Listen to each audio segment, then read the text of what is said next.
মুরব্বীরা কোথায় সালাম দেওয়ার জন্য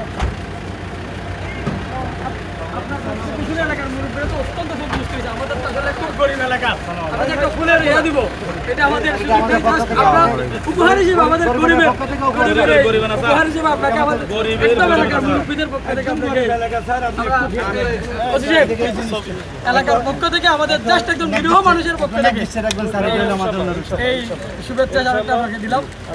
পুলিশের বা আইন শৃঙ্খলা বাহিনীর মূল কাজই হচ্ছে জনগণের যান এবং মালের নিরাপত্তা বিধান করা, এবং যান এবং মালের নিরাপত্তা বিধানের জন্য যা যা করণীয় যখন যেখানে দরকার সেটা আমরা করব। এখানে যেহেতু আলোচিত এটা একটা অঞ্চল, এখানে কিন্তু আসলে রাষ্ট্রের ভিতরে রাষ্ট্র ছিল আমরা শুনেছি। আবার এর আগে ইতিপূর্বে একটা র্যাবের একটা ঘটনা ঘটেছিল, এখানে একজন র্যাবের ডিএডি তাকে মেরে ফেলা হয়েছিল।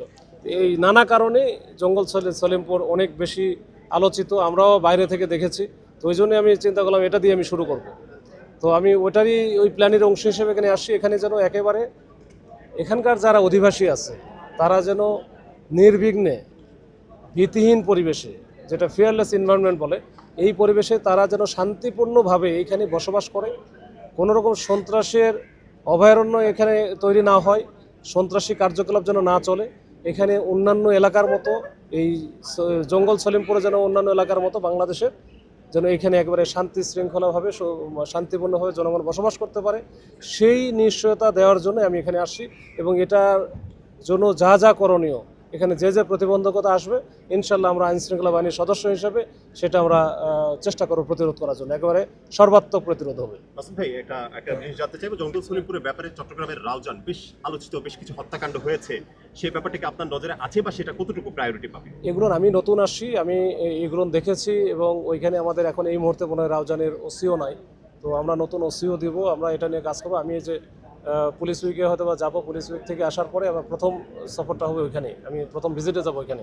পুলিশিংটার মাধ্যম দিয়ে আমরা কিন্তু করব, ঠিক আছে। আমাদের এই সব জায়গায় যে আমাদের কিছু হয়তো বা জিওগ্রাফিক্যাল কিছু ব্যারিকেড আছে যেগুলো হয়তো আমরা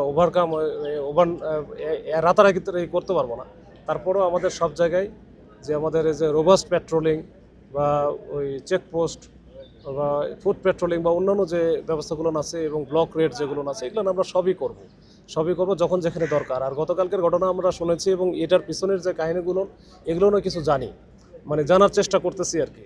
তো এই ঘটনাগুলো কেন ঘটতেছে, কারা করাইতেছে, আমরা আসলে একটু সময় লাগবে।